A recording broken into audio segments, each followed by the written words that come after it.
하나님 말씀은 사도행전입니다. 사도행전 4장. 사도행전 4장. 사도행전 4장 11절 12절입니다. 사도행전 4장 11절 12절.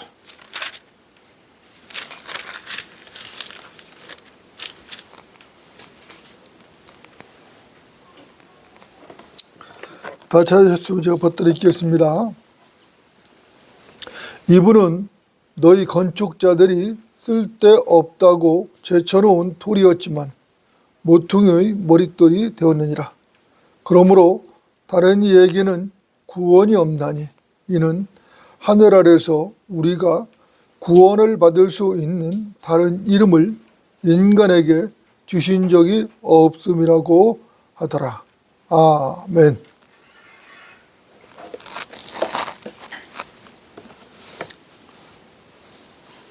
오늘 말씀의 제목은 사람을 의지하지 말라입니다. 사람을 의지하지 말라. 여러분들, 사람이 강한 것 같고 때로는 대단한 것 같지만 사실은 그렇지가 않죠. 태평양과 같은 큰 바다 건너편 대륙까지 날아가는 그런 ICBM이라고 하는 대륙간 탄도 미사일을 만들어서 발사를 하고 하늘로 인공위성을 쏘아 올리고, 그죠? 그 인공위성에다 보내는 신호나 정보를 내비게이션이나 아니면 TV, 라디오, 인터넷 통신, 기상 관측도 되겠죠. 또 위치 추적 등과 같은 곳에 다양하게 활용을 하고, 또 의사라는 사람들은 인간의 두뇌를 열어서 악성 종양을 떼어내기도 하고, 또 두뇌를 열어서 막힌 혈관을 뚫기도 하고, 또 터진 혈관을 봉합하기도 하고 하는 걸 보면은 순간적으로나마 참 인간은 대단하다는 생각이 들기도 합니다. 하지만 조금 더 근본적으로 생각을 해보면 사실 인간은 하나님 앞에서 참으로 능력도 없고 보잘것없는 존재라는 그런 사실을 확인을 하게 됩니다. 우주 과학기술이 어떻고 또 우주 여행이 어떻고, 그렇죠? 인간들이 얼마든지 열을 올리며 떠들어댈 수가 있죠. 현대의학과 의술의 발달을 심지어 자랑할 수도 있습니다. 생명공학이 어떻고 줄기세포가 어쩌고 떠들어댈 수 있어요. 마치 금방이라도 인간들에게 영생을 주고 유토피아를 만든 것 같이 호도하기도 합니다. 하지만 사실은 그 모든 것들이 허망한 것이죠.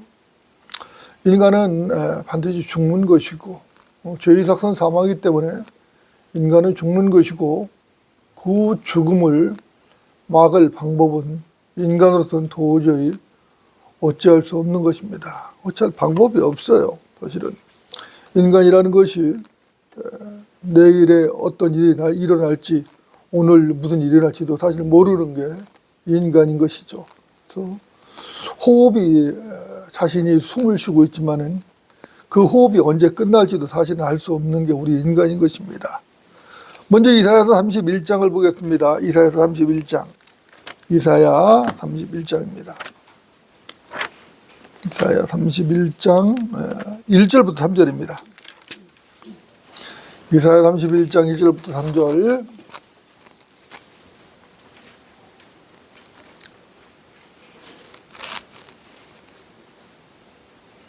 제가 받들어 읽겠습니다. 도움을 청하러 이집트로 내려가는 자들에게 화로다. 말들을 의지하고 병거들을 의뢰하나니 이는 그것들이 많이 있음이라. 또 기병들을 의뢰하니 이는 그들이 매우 강함이라.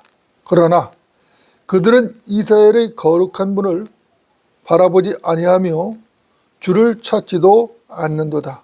그러나 주께서도 현명하사 재앙을 가져오시며 그의 말씀들을 철회하지 않으실 것이요 오직 행악자의 집을 치고 또 행악을 행하는 자들을 돕는 자를 치려고 일어나실 것이라. 이집트인들은 사람이요 하나님이 아니며 그들의 말들은 육체요 영이 아니라. 주께서 손을 펴시면 돕는 자도 쓰러지고 도움을 받는 자도 쓰러지리니 그들이 함께 망하리라. 여러분들 믿으십니까? 이렇게 말씀하고 계신 것입니다. 여러분들, 이 본문은 교리적으로 하나님께서 아브라함, 이삭, 야곱으로 이어진 약속에 따라 선택된 이스라엘 백성들에게 주신 말씀이죠. 하나님께서는 이집트에서 430년간 종살이를 하며 그 파라오의 박해로 울부짖던 이스라엘 백성들을 유월절 어린 양의 피로 이집트에서 탈출을 시켰습니다. 이것이 출애굽 사건이죠. 이스라엘 백성들은 분명히 하나님의 특별한 도우심으로 출애굽을 했습니다. 여러분들, 신명기가 무슨 책이죠? 신명기는 영어로는 두터라놈이라는 말인데 이 말 자체는 헬라어 두 단어에서 유래를 했습니다. 도이터와 아노미의 그 합성어거든요. 합성어인데 여기서 도이터는 두 번째라는 뜻, 두 번째. 그리고 아노미라는 말은 법이라는 말이거든요. 그러니까 결국은 신명기는 무슨 두 번째 율법이라는 말이에요. 두 번째 율법. 물론 이 율법은 출애굽기에서 모세가 시내산에서 받은 율법이 첫 번째 율법이었죠. 그 율법에 몇 가지를 추가하기도 하고 빼기도 한 율법입니다. 그 두 번째 받은 율법이에요. 이 신명기는 이제 곧 들어갈 약속의 땅, 가나안 땅을 요단강 건너편 눈앞에 두고 이스라엘 백성들에게 하나님께서 주신 말씀이죠. 모세를 통해서 하나님께서 주신 새로운 명령인 것입니다. 그래서 신명기다, 새로운 명령이다, 이렇게 말하는 것이에요. 하나님께서는 이스라엘 백성들이 이 약속의 땅인 가나안 땅에 들어가서 어떻게 하나님을 섬기고 어떻게 살아야 하는지에 대해서 분명하게 명령을 하셨습니다. 하나님께서는 자신의 백성 이스라엘을 세상을 상징하는 파라오의 백성 이집트와 영원히 분리시키기를 원하셨어요. 여러분들이 배우신 대로 우리 하나님은 분리하시는 하나님이시죠. 하나님께서는 기본적으로 분리하시는 하나님인 것입니다. 여러분도 어떻습니까? 하나님의 백성은 세상과 하나가 될 수 없죠. 서로 다른 것을 통합하고 하나로 만들려고 하는 것은 결코 하나님의 일이 아닙니다. 하나님은 혼합하거나 섞는 분이 결코 아니셔요. 혼합하고 섞는 것은 적그리스도를 맞이할 준비를 하는 것이죠. 이건 마귀의 계략이고 술책인 것입니다. 하나님은 결코 다른 것을, 서로 다른 것을 혼합시키는 그런 분이 아니시다. 하나님께서는 서로 다른 것을 나누시거든요. 이것 우리는 성별이라고 말을 하죠. 거룩하게 나누는 것입니다. 그래서 언제나 하나님은 나누는 걸 요구하셔요. 성별을 요구하십니다. 이것이 명백한 성경적 진리인 것이죠. 여러분들 맞습니까? 맞죠? 여러분 어떻습니까? 이집트는 결코 이스라엘의 도움이 될 수가 없어요. 이집트의 도움을 구하는 것은 결코 헛된 것입니다. 하나님께서 분명하게 말씀을 하셨거든요. 도움을 청하러 이집트로 내려가는 자들에게 화로다. 말들을 의지하고 병거들을 의뢰하나니 이는 그것들이 많이 있습니다. 또 기병들을 의뢰하니 이는 그들이 매우 강함이라. 그러나 그들은 이스라엘의 거룩한 분을 바라보지 아니하며 주를 찾지도 않는도다. 거룩하신 하나님을 바라보고 주를 찾아야 되는데 주를 찾지 않죠? 오히려 이집트에게 도움을 청하는 거예요. 왜죠? 거기에는 말들이 많고 병거들도 많고 기병들이 많다는 것이죠. 매우 강하다는 것이죠. 그러니까 거기에 도움을 청했다는 거예요. 하나님께 도움을 청하고 하나님을 바라봐야 되는데 그렇지 않았다는 것이죠. 하나님께서는 이집트에 도움을 청하는 것을 분명히 금지를 하셨습니다. 심지어는 뭐라고 했어요? 이집트로 내려가는 것이 화라고까지 경고를 하셨거든요. 그렇죠? 이집트의 말들을 의지하고 병거를 의지하며, 그죠? 이집트의 기병들을 의뢰한다는 건 결국 뭐죠?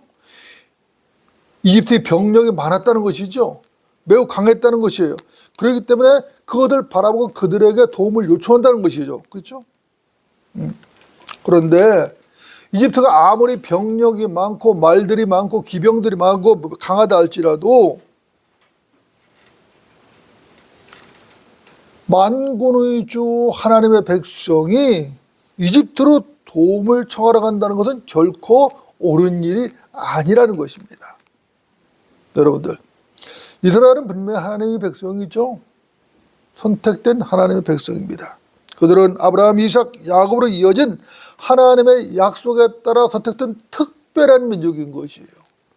세계 이 땅에 여러 민족, 종족들이 있지만 이스라엘은 특별한 민족이에요. 그런 이스라엘이 국난에 처해서 어렵다고 해서 세상의 모형이고 사탄의 왕국을 예표하는 이집트의 도움을 청한다는 것은 도저히 용납될 수가 없는 것입니다. 열왕기하 18장을 보세요. 열왕기하 18장. 왕하 18장. 열왕기하 18장. 왕하 18장 21절입니다. 왕하 18장 21절.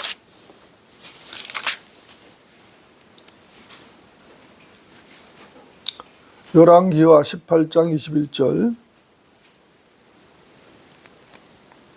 제가 드리겠습니다. 이제 보라, 네가 이 상한 갈대 지팡이 이집트를 의지하는도다. 만일 어떤 사람이 그것에 의지하면 그것이 그 사람의 손에 들어가 찌르리니 이집트의 파라오 왕이 자기를 의지하는 모든 사람에게 그와 같이 하리라. 그죠? 자, 여러분들 어떻습니까? 이 구절은 아시리아가 남왕국 유다를 침공했을 때에 시리아의 랍사케가 항복을 요구하며 한 말이에요. 시리아면 이스라엘 적군이죠. 적군의 장수가 한 말이라고 이스라엘에게 항복을 요구하면서 유다에게 그 당시 왕은 히스기야 왕입니다. 히스기야 왕에게 항복을 강요한 한 말이에요. 하지만 이 말이 틀린 말은 아니거든요. 이집트가 아무리 군사력이 막강한 국가라고 해도 이집트는 뭐라고 했어요? 갈대 지팡이라는 거예요. 그것도 무슨 지팡이? 상한 갈대 지팡이라는 거예요. 아무리 강하고 막강하고 세계 최강이라 할지라도 상한 갈대 지팡이에 불과하다는 것이죠. 그 지팡이를 의지해봤자 지팡이가 부러져서 네 손만 찌를 것이라는 거예요. 하나님께서는 적장 랍사케를 통해서 이 점을 경고하셨습니다. 물론 랍사케는 지금 남왕국 유다를 조롱하려고 하는 말이에요. 어쨌든 이 말을 전해들은 히스기야 왕은 옷을 찢었습니다. 그리고 굵은 배로 들고 주회전에 들어갔어요. 그리고 신하들을 선지자 이사야에게 보냅니다. 그래서 신하들을 통해서 저간의 모든 사정을 알리고 이사야에게 기도를 해달라고 기도를 요청합니다. 이런저런 과정이 있었지만 그 결과 주의 천사가 하룻밤 사이에 아시리아 군사 18만 5천 명을 다 쳐 죽였어요. 다 죽여버렸습니다. 이렇게 해서 남왕국 유다가 어려움을 극복했던 것이에요. 여러분들, 그렇다면 하나님께서 왜 하나님께서 왜 적장 랍사케를 통해서까지 이런 경고를 하셨을까요? 왜? 왜 이런 경고를 하셨을까요? 이집트를 의지하지 마라 말이에요. 이집트는 뭐요? 상한 갈대 지팡이 같단 말이에요. 그것도 이제 부러져도 내 손만 찌를 것이다 이거야. 왜 그랬을까요? 그 답이 에스겔서 29장 3절에 나와 있습니다. 한번 볼까요? 에스겔서 29장 3절.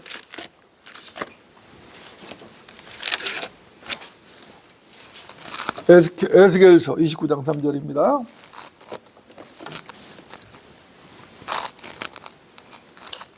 제가 받들어 읽겠습니다. 일러 말하라. 주 하나님이 이같이 말하노라. 보라, 이집트 왕 파라오야. 내가 너를 대적하노니 너는 자기 강들 가운데 누운 큰 용이라. 말하기를 내 강은 내 자신일 것이요 내가 그것을 나를 위해 만들었도다 하는도다. 이렇게 말씀하고 있는 것이죠. 여러분도 어떻습니까? 하나님께서 파라오에게 너는 자기 강들 가운데 누운 큰 용이라고 하셨죠. 내가 너를 대적한다고 하셨어요. 이것을 봐도 이집트는 세상의 모형이 분명하죠. 파라오는 세상을 통치하는 세상신, 그죠? 사탄을 예표는 분명합니다. 여러분들, 하나님께서 도움을 청하러 이집트로 내려간 것이, 이집트로 내려가는 자들에게 화로다고 하신 이 말씀이 충분히 이해가 되시죠. 하나님의 백성이, 그죠? 사탄에게 도움을 청하라는 것이죠. 사탄의 왕국에 도움을 청하라는 것이죠. 그러니까 화라는 것이죠. 이렇게 중요한 역사적 교훈이 있었음에도 불구하고 이스라엘은 이집트인들처럼 자기들을 이집트에도 구출해낸 하나님을 보지 않았어요. 이집트는 당연히 하나님을 바라보지 않죠. 그죠? 그들은 이방 국가예요. 그죠? 사탄의 왕국이라고. 그런 걸 상징한다고. 그런데 이스라엘도 똑같았다는 거예요. 똑같이 거룩하신 하나님을 바라보지 아니하고 주를 찾지도 않았다는 것이. 이것은 뭐죠? 배교죠. 이것은 명백한 배교라고. 하나님의 진노를 사기에 충분하죠. 그렇죠? 선지자 이사야는 분명하게 선포했습니다. 주께서도 현명하다 재앙을 가져오시며 그의 말씀들을 처리하지 않으실 것이요 오직 행악자의 집을 치고 또 악을 행하는 자를 돕는 자를 치려고 일어나실 것이라. 이사야 31장 2절이거든요. 그러니까 주께서 하나님을 의지하지 않고 주를 찾지 않는 자들을 재앙으로 치신다는 거예요. 그 계획을 절대로 그 마음을 처리하지 않는다는 것이 반드시 실행하시겠다고 말씀하는 것이죠. 행악자의 집을 치고 또 행악을 행하는 자를 돕는 자도 치겠다는 거예요. 이스라엘도 치고 이스라엘을 돕는 이방 국가 이집트도 치겠다는 얘기거든요. 이사야의 경고는 3절에서도 계속됩니다. 이집트인들은 사람이요 하나님이 아니며 그들의 말들은 육체요 영이 아니라 주께서 손을 펴시면 돕는 자도 쓰러지고 도움을 받는 자도 쓰러지리니 그들이 함께 망하리라. 이렇게 말씀하셔요. 여러분들, 이 경고의 말씀은 이사야의 예언이 분명하죠. 이사야의 예언이 분명한데 이 말씀 또한 영감받은 하나님 말씀이죠. 영감받은 하나님 말씀입니다. 그렇죠? 여러분들, 주께서는 주 하나님을 바라보지 않고 세상을 의지하고 사람을 의지하는 자들을 징벌하시죠. 여기서 하나님의 징벌은 재앙입니다. 재앙이에요. 하나님께서는 그 징벌을 결코 처리하지 않겠다고 말씀하셨어요. 행악자를 치고 행악자를 돕는 자도 칠 것이랬거든요. 그래서 둘 다 쓰러진다는 거예요. 여기서 행악이라는 게 뭐죠? 행악은 이집트에 도움을 청하는 것이죠. 그 행악을 말하는 것이죠. 여러분들, 왜 이집트에 도움을 청하면 안 되는죠? 하나님께서는 그 이유를 이집트인들은 뭐라고 하세요? 사람이라고 하세요. 사람이라는 거예요. 이집트인들은 하나님이 아니고 사람이기 때문에 이집트인들을 결코 의지해서는 안 된다는 것입니다. 하나님을 해야지 사람을 의지하면 안 된다는 것이에요. 그렇죠? 너희는 이집트의 말들을 의지하고 이집트의 병거와 기병들을 의뢰하면 안 된다고 하나님께서 분명히 말씀하신 것이요. 왜 그렇죠? 이집트의 말들도 육체지 영이 아니라고 하나님께서 말씀하십니다. 여러분들, 이 본문을 보면은 여기서 두 가지가 대조가 되고 있어요. 첫째는 사람인 이집트인들과 하나님이 대조되고 있다고. 그죠? 사람이냐 하나님이냐, 사람에게 도움을 청할 것이냐 하나님에게 도움을 청할 것이냐. 당연히 하나님께 도움을 청해야 되죠. 사람은 능력이 없어요. 그죠? 사람은 힘이 없어요. 보잘것없어요. 하나님은 전지전능하시죠. 하나님이야말로 막강하시다고. 그분께 도움을 청해야 된다고. 두 번째 대조는 말이 대조되는데 이집트의 말과 영이 대조되거든요. 이집트의 말은 영이 아니라고 말씀하시거든. 이집트의 말은 육체라고 말씀하셔요. 육체. 여러분들, 여기서 이스라엘의 분명한 실수가 드러나는 것이죠. 하나님의 백성 이스라엘이 국난을 당했다고 해서 하나님께 도움을 청하지 않고 주를 바라보지 않고 오히려 이집트의 군대를 의지했다는 것입니다. 사람의 힘을 의지했던 것이 어떻습니까? 이스라엘의 선택이 잘 됐습니까? 잘못됐습니까? 잘못됐죠. 잘못돼도 대단히 잘못됐죠. 그렇죠? 아주 멍청한 선택을 한 거거든요. 선택을 해도 아주 멍청한 선택을 했어요. 이 일로 북왕국 이스라엘은 아시리아에게 멸망을 당합니다. BC 721년에 북왕국 이스라엘 완전히 멸망을 당하고 말았습니다. 여러분들, 우리는 여기서 중요한 영적 교훈을 받게 되는 것이죠. 우리는 절대로 세상을 바라보면 안 된다. 오직 주님만 바라봐야 된다. 세상은 사람이에요. 사람이라고. 세상의 말들은 육체예요. 영이 아니란 말입니다. 히브리서 12장 이런 말씀하죠. 우리의 믿음의 창시자여 완성자이신 예수를 바라보자. 우리 믿음의 창시자여 완성자의 누구를 바라보자? 예수를 바라보자. 히브리서 12장 2절 말씀이에요. 우리는 우리를 도우시는 하나님, 그분을 바라봐야 합니다. 그분은 만왕의 왕이시고 만지주시죠. 그분은 이 우주 만물의 주제셔요. 그분에게 모든 권세가 다 있죠. 그분을 바라봐야 된다. 그죠? 하나님께 맡기지 못하고 육신적인 시도를 한다면 그것은 반드시 실패를 하게 된다. 그리고 부끄러움을 당하게 된다는 것이죠. 북왕국 이스라엘이 그랬던 거예요. 하나님을 의지하지 아니하고 이집트 사람을 의지하고 그 군대를 의지하고, 그죠? 기병과 또 말들과 병거를 의지했다가 결국은 망한 것이죠. 여러분들, 오늘날 배교한 기독교계를 보십시오. 배교한 기독교계는 세상에 홀딱 빠지고 미쳐버렸어요. 그러고도 입술로는 하나님을 사랑한다고 떠들어대거든요. 하나님을 사랑한다고 말을 해요. 그런데 전혀 그들의 삶을 보면은 하나님을 사랑하는 삶이 아니에요. 하나님께 의뢰하는 삶도 아니란 말입니다. 여러분들, 이게 전부가 아니죠. 배교한 기독교계는 하나님의 말씀을 대놓고 짓밟는단 말입니다. 변개된 성경을 말도 안 되는 소리로 옹호를 하죠. 그리고 하나님께서 쓰시고 섭리로 보존하신 그 성경을 공격을 하거든요. 여러분들, 그런 자들의 특징이 있어요. 그런 자들의 특징이 뭔지 아십니까? 그런 자들은 하나님 말씀보다 사람을 추종해요. 하나님 말씀보다 사람을 추종한다고. 하나님의 능력에 맡기고 의뢰하기보다 자기들 인간의 능력에 맡기고 의뢰한다고. 그들은 세상의 교회로 끌어들여서 하나님을 모독하는 자들이에요. 입술로는 하나님을 살아간다 하죠. 그죠? 성경은 틀림없던 말씀이라고, 틀림없는 하나님 말씀으로 설교를 한다고요. 안 하는 거 아니에요.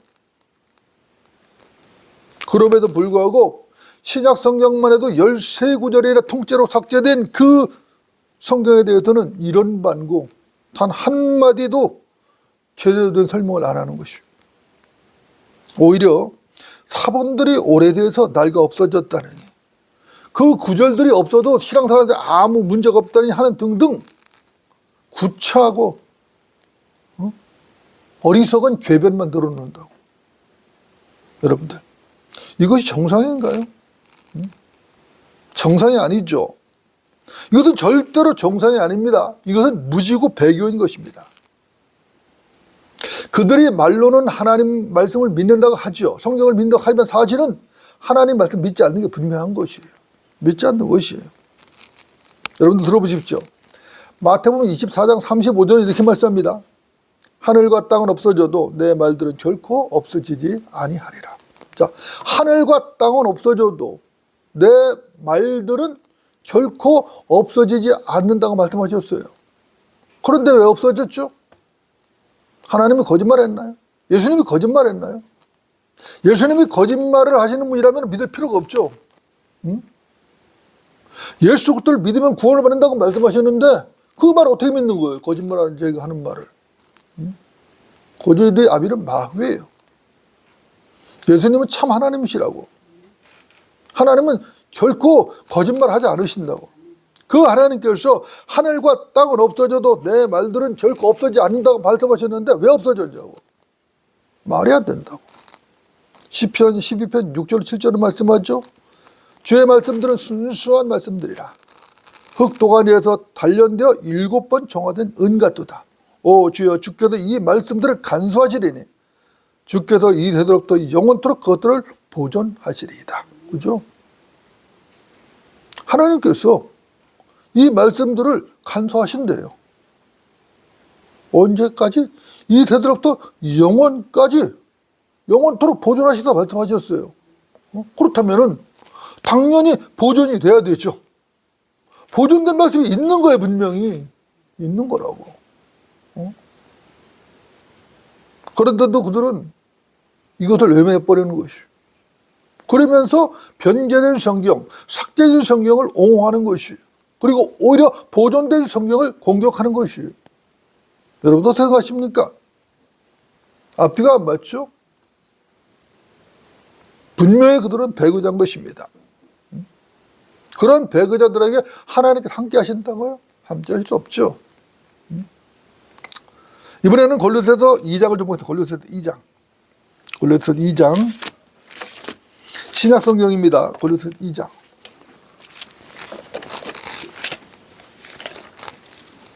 그냥 8절입니다.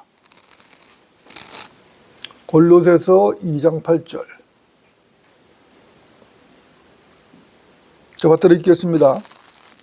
아무도 너희를 철학과 헛된 속임수로 노략질하지 못하도록 주의하라. 그것들은 사람의 전통과 세상의 유치한 원리를 따르는 것이며 그리스도를 따르는 것이 아니니라. 다시 한번 읽겠습니다. 아무도 너희를 철학과 헛된 속임수로 노략질하지 못하도록 주의하라. 경고죠. 그것들은 사람의 전통과 세상의 유치한 원리를 따르는 것이며 그리스도를 따르는 것이 아니라. 하나님께서 경고하시고 왜 경고를 하신 그 이유를 말씀하셨어요. 그렇죠? 네. 여러분들,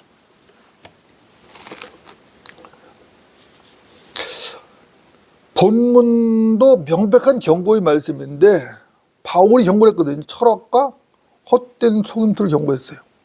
아무도 너희를 철학과 헛된 속임수로 노략질 못하도록 주의하라. 주의해야 되죠? 주의해야 돼요. 그렇지 않으면 노략질 당한다고. 그죠? 그런데 어떻습니까?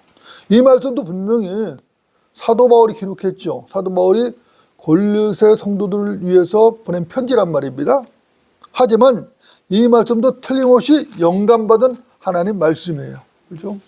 성경 66권 다 영감받은 하나님 말씀입니다. 이거 믿어야 돼요. 이거 믿지 않는다면 그 사람은 가짜예요. 무엇이 가짜예요? 믿음이 가짜라고. 그렇죠?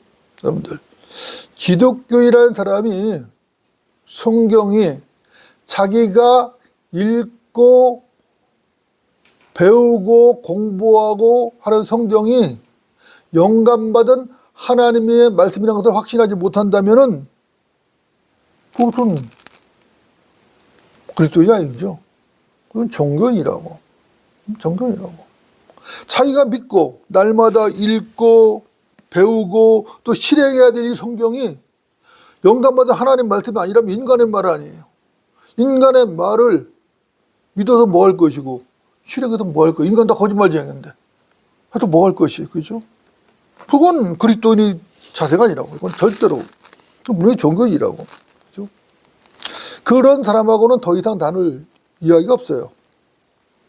믿음의 교제는 더더욱 불가능합니다. 그렇죠? 여러분들, 그렇다면 하나님께서 왜 이렇게 철학을 갖다가 노략질 한다고 규정을 했는가? 철학이라는 학문을 갖다가, 철학이라는 사상을 갖다가 왜 인간을 노략질하는 것이라고 규정을 했는가? 이유가 뭐죠? 간단하다 이거. 철학이라는 학문은 자연주의, 이상주의, 사실주의, 실용주의 사상을 퍼뜨립니다. 자연주의, 이상주의, 사실주의, 실용주의 이런 사상들을 퍼뜨려요. 우리는 세상의 철학자들을 네 부류로 분류할 수 있거든요. 어떻게 분류할 수 있냐면은 첫째는 물질주의자들이에요. 유물론자라고도 하죠. 진화론을 믿고 자연을 따르는 물질주의자들입니다. 이 물질주의, 진화론은 공산주의 기초가 됐죠. 기초됐어요. 두 번째는 어떤 종류의 신성만 믿는 이상주의자들이 있어요. 이상주의자들. 그리고 세 번째는 어떤 생각들을 현실에 입각해서 옳다고 인식하는 사실주의자들이에요. 사실주의자들. 그리고 네 번째가 무엇이고 당장 자기 이익만 내면은 좋은 것이라고 하는 사람들이죠. 실용주의자들이에요. 실용주의자들. 이런 철학자들, 물질주의자들이 됐던 이상주의자들이 됐던 사실주의자들이 됐던 아니면 실용주의자들이 됐던 간에 그들은 사실 모두가 쓸모없는 사람들이에요. 쓸모가 없어요. 그들의 철학 박사 학위를 가지고 있고 강의를 한다고 하고 비싼 강의를 받고 많은 사람들이 구름대처럼 몰려들어서 그 강의를 듣고 환호를 지를지라도 사실 그들은 쓸모없는 사람들이에요. 그 어떤 철학자도 죄인들을 단 한 사람도 그리스도께 이겨주지 못했어요. 그 어떤 유명한 철학자를 할지라도 지옥으로 가는 죄인들을 단 한 사람도 주님께 이겨준 적이 없다고. 없어요. 그 어떤 철학자도 그리스도를 주 예수를 거부하는 자는 지옥으로 갈 수밖에 없다는 그 사실을 전한 적이 없어요. 복음을 전해본 적도 없고 전할 수도 없어요. 가르쳐 본 적도 없어요. 오히려 철학은 주 예수 그리스도를 부정하게 만들죠. 그리고 사람을 교만하게 만들어요. 그래서 사람을 지옥으로 끌고 간다고. 끌고 간다고. 그러니까 쓸모가 없다는 거예요. 가치가 없다는 거예요. 여러분들, 철학. 이 철학이라는 게 어디서 나왔죠? 이 철학이라는 것은 인간의 사유의 산물입니다. 사유는 생각이거든요. 인간의 생각이에요. 근데 철학은 결국 뭐냐면 인간 생각의 산물이에요. 철학을 만들어내는 사람들, 철학자들 생각에는 뭐가 있어요? 마귀가 있어요. 마귀의 영이 강력한 마귀의 지배를 하고 있는 것이죠. 사람들은 이것을 모르는 것이죠. 전혀 모르는 것이에요. 어디 철학자들만 그렇게 했어요? 구원받지 않은 모든 사람의 배후에는 뭐가 있어요? 마귀가 있어요. 듣기 싫겠죠. 부정하고 싶겠죠. 왜 내 배후에 마귀가 있느냐? 그런 거 없다. 부정하고 싶을 거예요. 하지만 있어요. 이 세상에 마귀가 있다고. 심지어는 구원받은 사람조차도 성령으로 충만하지 못하면 마귀의 지배를 받을 수밖에 없어요. 구원받은 그리스도인일지라도 성령으로 충만하지 못하면 마귀의 지배를 받는다고. 그런데 이걸 몰라요, 사람들. 대부분의 사람들 모른다고. 왜 그렇죠? 마귀가 인간의 눈으로 육신의 눈으로 안 보이거든. 영적 존재란 말입니다. 안 보여. 안 보이니까 없다고 생각하는 거예요. 어리석은 것이죠. 어리석었다고. 오늘 얼마나 수많은 범죄가 일어나고 얼마나 주 하나님을 대적하는 일들이 많이 일어납니까? 누가 하는 것이고 그거 다? 마귀의 사주를 받은 자들이 하는 것이에요. 성령으로 충만한 자들 그러나요? 아니에요. 성령으로 충만하니까 사기치나요? 아니죠. 성령으로 충만하니까 거짓말하나요? 아니죠. 악령이 충만한 거 분명히 그것은 마귀의 역사라고. 그걸 알아야 된다고. 성령으로 충만한 사람이 성경을 거부합니까? 하나님 말씀을 거부하나요? 아니라 이거예요.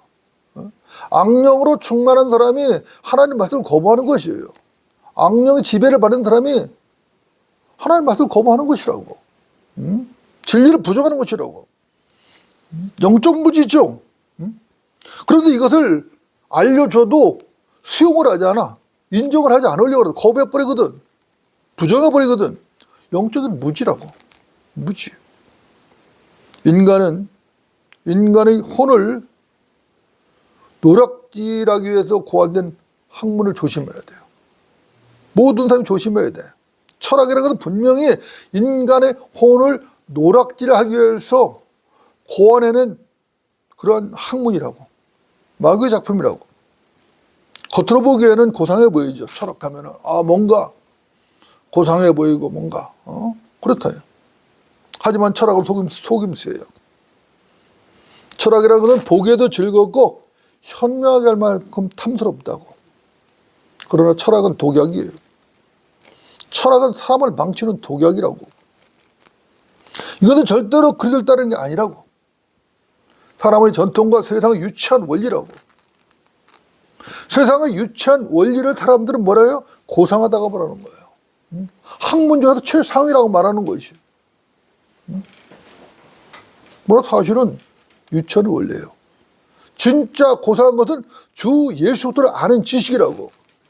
진리의 지식이 고상한데 사람들은 고상한 진리의 지식은 배척해버리고 그야말로 독약 같은 철학을 받아들인 것이라고. 그런데 이런 철학이 각급 학교 교육은 물론이고 심지어는 건전하던 교회 강단까지 삼켜버리고 말았던 것이. 그 결과 학교는 물론이고 교회가 인본주의로 가득 차게 된 거예요. 가득 찼어요 지금. 최근에는 말쟁이들에 의해서 인문학 열풍이 불고 있습니다. 여러분들 인문학이 뭐죠? 인문학이라는 것은 간단하게 말해서 언어, 문학, 역사, 철학 등을 일컫는 말이에요. 이게 인문학이라고. 그런데 요즘 성경을 가르치고 배워야 할 교회들이 바른 성경은 거부해버리고 인문학에 빠져드는 현실이 참담하다고. 하나님 말씀을 배워야 될 거 아니에요. 하나님 말씀 가르쳐야 될 거 아니에요. 이 교회의 사명 아니에요. 근데 이걸 내팽개쳐버리고 바른 하나님 말씀을 내팽개쳐버리고 인문학 열풍으로 인문학을 가르친다고. 배우고 거기에 몰두하고 있다고. 참 참담하죠. 참담한 현실이라고. 이것은 마귀의 괴락에 빠진 것입니다. 명백한 배교죠. 라오디케아인들의 교회 시대에 나타나는 배교 현상이에요. 여러분 어떻습니까? 배교 맞지 않습니까? 분명한 배교죠. 그죠? 자, 이제 오늘 본문 사도행전 4장을 보고 정리를 하겠습니다. 사도행전 4장 11절부터 12절입니다. 사도행전 4장 11절 12절.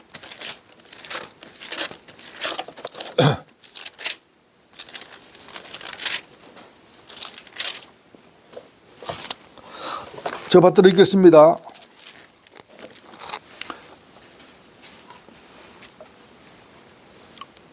이분은 너희 건축자들이 쓸데없다고 제초로운 돌이었지만 모퉁이 머릿돌이 되었느니라.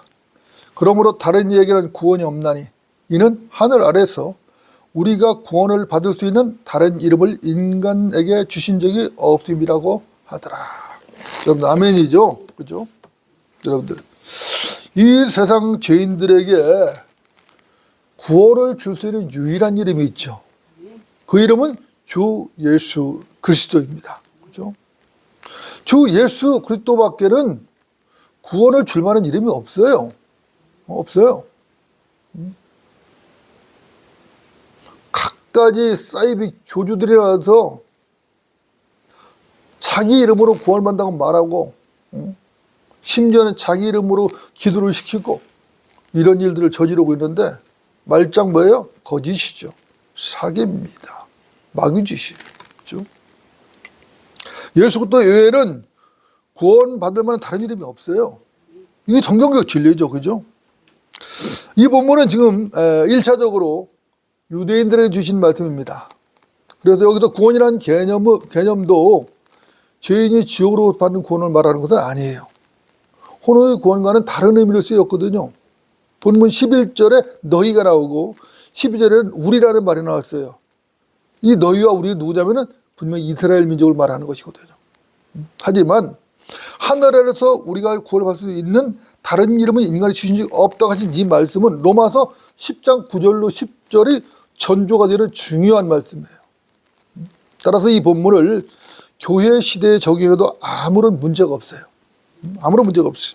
여러분들, 하나님께서는 주 예수 그리스도를 세상 죄를 제거하는 하나님의 어린 양으로 내어주셨죠. 주 예수 그리스도께서 기꺼이 십자가를 지셨습니다. 희생제물이 되셨어요. 이유가 뭐죠? 이유는 간단한 것이에요. 지옥으로 갈 수밖에 없는 죄인들을 구원하시기 위해서 그분이 십자가 지신 것이에요. 그것 때문에 지신 것이에요. 세상 사람들을 부자 만들어 주려고 십자가 지신 거 아니에요. 분명히 알아야 된다고. 인간들을 출세시켜 주려고 십자가 지신 게 아니에요. 분명히 알아야 된다고. 지옥으로 갈 수밖에 없는 죄인들, 그 죄인들을 구원할 수 있는 그 유일한 길은 예수 그리스도의 피밖에 없기 때문에 하나님 십자가 지신 것이에요. 하나님의 아들 예수 그리스도가 이 일을 위해서 성경에 예언된 대로 우리의 죄들을 인하여 갈보리 십자가에서 피 흘려 죽으시고 장사되셨다가 성경대로 셋째 날 다시 살아나신 것이요. 그래서 우리 구조가 되셨어요. 그분을 믿으면 누구나 구원받는다고. 이것이 진리라고. 여러분들 믿으십니까? 당연히 아멘이죠. 이 사실을 믿지 않는다면 그 사람은 그리스도인이 아니죠. 그죠? 그리스도인이 아니라고 그 사람은. 이 사실을 마음으로 믿지 않는다면 거듭날 수 없어요. 우리 거듭나야 된다, 거듭나야 된다. 주님께서 말씀하시고 우리도 말하는데, 그렇죠? 이 사실을 믿어야 된다고. 다른 방법이 없어요. 만약 거듭나지 않았다면 그 사람은 그리스도인이 아니죠. 거듭난 사람만이 그리스도인이에요. 거듭나지 않은 그리스도는 아니에요. 그렇죠? 또 어떤 사람이 지역 교회에도 출석을 하고 어느 정도 헌신을 할 수도 있습니다. 그 사람이 일평생 지역교회 출석할 수도 있죠. 일평생 열심히, 그야말로 열심을 다해서 남다르게 헌신할 수도 있어요. 여러분들, 그렇다고 해도 그 사람이 그리스도인인가요? 아니죠. 아니. 그 사람은 기독교라는 종교에 심취한 종교인일 수는 있어요. 그러나 절대 그리스도는 아니에요. 그리스도의 조건은 반드시 거듭나야 돼요. 이게 첫 번째 조건이에요. 거듭나지 않은 사람은 그 사람이 아무리 오래 열심히 헌신하며 교회에 출석하고 그 사람이 열심을 다해서 헌신을 했다 할지라도 일평생 헌신을 했다 할지라도 그 사람은 그리스도는 아니에요. 어떻게 보면 좀 냉정한 것 같죠? 그래도 그렇게 열심히 했는데 아니에요. 진리는 분명한 것이에요. 분명한 것이에요. 그리스도의 첫 번째 조건은 반드시 거듭나야 하는 것입니다. 종교인과 그리스도는 그래서 다른 것이에요. 전혀 다른 것이에요. 종교인은 거듭나지 않아도 종교인 될 수 있어요. 그러나 그리스도인들은 거듭나지 않고는 절대로 불가합니다. 그래서 그리스도인은 그리스도인이고 종교는 종교일 뿐이에요. 하나 될 수 없습니다. 이것을 확실하게 구분을 해야 됩니다. 이것을 확실하게 구분하지 않으면은 안 돼요. 여러분들, 진리는 아니라 분명하고 명쾌한 것입니다. 여러분들, 그리스도인들, 거듭난 그리스도인들, 그들은 사람을 의지하지 않습니다. 거듭나서 그리스도인이 되었고 성령으로 충만하다면은 절대로 사람을 의지하지 않아요. 여러분들 종교인들 보십시오. 기독교 종교인들도 있죠. 불교도나 아니면 이방 종교인들도 있어요. 그 종교인들의 공통된 특징이 있어요. 그것이 뭐냐면은 사람을 의지한다는 거예요. 사람을 의지해요. 불신자들도 마찬가지죠. 사실 불신자라는 건 사실은 어떻게 보면은 존재하지 않는다고 볼 수도 있어요. 어떻게 보면은 뭔가를 믿고 있어요. 하다못해 자기라도 믿는다고, 자기 자신이라도 믿는다고. 그런 반면에 사실은 또 어떻게 보면 종교인들도 사실은 우리가 성경적 관점에서 본다면은 불신자예요 또. 그죠? 그런 부분이 있어요. 그런 자들은 사람에게 특별한 가치를 두는 것이죠. 그들은 인간의 죄성에 대해서 심각하게 생각을 해본 적이 없어요. 여러분들, 인간의 죄에 대해서 심각하게 생각을 해보셨습니까? 인간의 죄에 대해서 심각하게 생각을 해본 사람만이 예수 그리스도를 영접할 수 있는 것이에요. 그걸 심각하게 생각하지 않으면 절대로 구주가 필요 없어요. 구주가 필요 없어요. 내가 지옥에 갈 수밖에 없는 위험에 처해 있기 때문에 구주가 필요한 것이, 내가 죄도 없고 죄의 뭐 심각성도 모르고 지옥에 갈 일도 없는데 뭐 그런 거 없는데 무슨 구주가 필요하겠어요? 구주 필요 없어요. 불이 나야 119 소방대가 필요한 거예요. 그렇죠? 불이 안 났는데 119 소방대를 왜 불러요? 불자동차 부를 이유가 없잖아요. 사실 이유가 없다고. 똑같아요. 그들은 인간의 죄성을 아예 무시해버리거든요. 그러니까 그들은 인간의 근본적인 문제에 대해서는 관심이 없어요. 그냥 육신에 보이는, 이 육신의 눈에 보이는 현상에만 관심을 두는 거예요. 그러니 인간의 본질적인 문제에 대해서 소경인 것입니다. 소경. 여러분들, 그런 자들의 삶이라는 것은 짐승의 삶과 같아요. 짐승과 같다고. 그들은 세상에 구주로 오신 예수 그리스도를 십자가에 못 박아 죽여버렸어요. 그런 자들이 십자가에 예수를 못 박아 죽여버렸다고. 그러나 그분은 건축자들이 버린 모퉁이 돌이시라고. 건축자들이 버렸어요. 그러나 그분은 가장 중요한 모퉁이 돌이시라고. 지금도 세상은 여전히 주 예수 그리스도를 미워합니다. 예수 그리스도를 미워하고 하나님을 미워해요. 지금도 여전히 미워한다고. 그렇죠? 여러분 어떻습니까? 어리석죠? 예수님을 사실 미워할 이유가 없어요. 하나님을 미워할 이유가 없어요. 하나님께서, 우리 주 예수 그리스도께서 우리 인간들에게 뭐 잘못한 게 있나요? 응? 무슨 재산상의 손해를 끼쳤나요? 응? 아니면 심리적 손해를 끼쳤나요? 뭐 했죠? 우리 주님께서, 우리 하나님께서 인간들에게 도움을 주셨어요. 모든 면에서.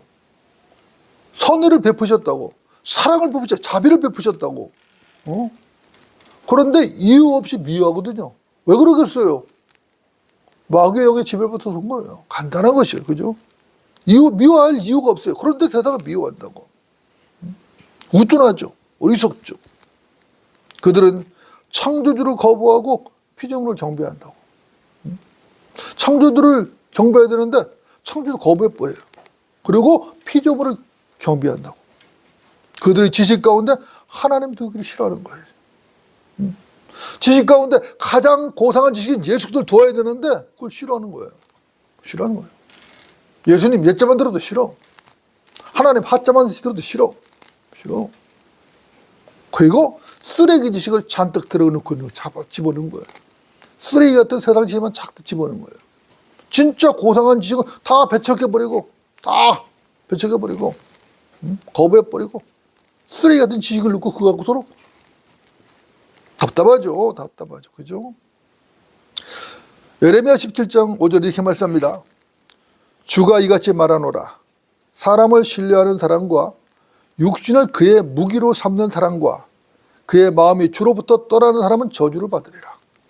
아, 무서운 말씀이죠? 자, 주가 이같이 말하노라. 하나님 말씀하신 거예요. 뭐라고? 사람을 신뢰하는 사람과 육신을 무기로 삼는 사람과 그 마음이 주로부터 떠나는 사람은 저주를 받으리라.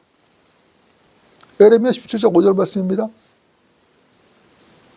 잠언 25장 19절 한번 들어보시겠어요? 잠언 25장 19절입니다.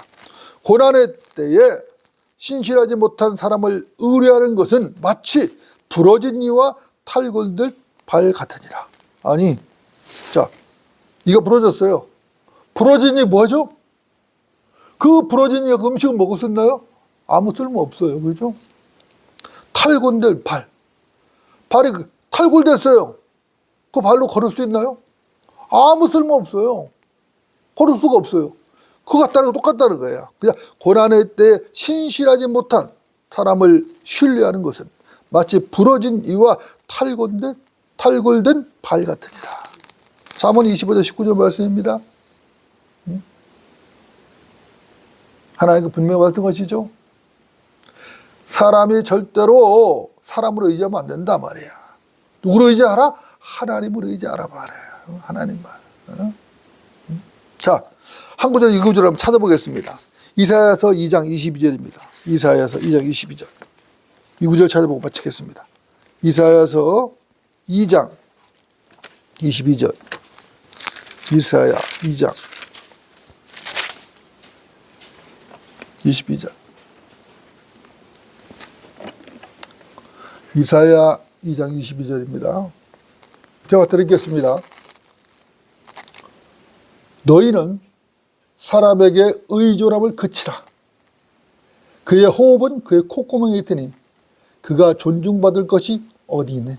자, 너희는 뭐를? 사람에게 의존함을 그치라고 뭐라고 했어요. 사람에게 의존하면 안 된다고. 누구에게 의존해야 돼요? 하나님. 영원하신 하나님. 영원한 생명이신 하나님을 의지해야 된다고. 그런데 하나님을 의지하지 않고 사람을 의지하고 있다고 지금. 그걸 그치라는 것이에요. 그의 호흡, 사람의 호흡은 그의 콧구멍에 있으니 그가 존중받을 것이 뭐이냐. 콧구멍에 있는 호흡을 하나님께 거둬가시면 그 사람 끝난 거예요. 많은 이단들이, 사이비 종교들이 통일교는 문선명으로 의지했죠. 문선명 어떻게 됐어요? 하나님께서 호흡을 걷어가니까 지옥으로 가버렸잖아. 그죠? 문선명 뿐인가요? 안상홍도 마찬가지죠. 안상홍 증인의 안상홍도 마찬가지예요. 그죠? 사람을 의지하도 결국은 그 사람 못 들어갔어요. 지옥으로 가버렸지 뭐. 하나님께서 호흡 걷어가니까. 사람은 아닌 것도 아니라고. 그죠? 하나님께 모든 주권이 있다고. 하나님께서 모든 것을 관장하신다고. 그죠? 하나님만이 영원한 생명이에요. 그분의 생명을 받아야 된다고.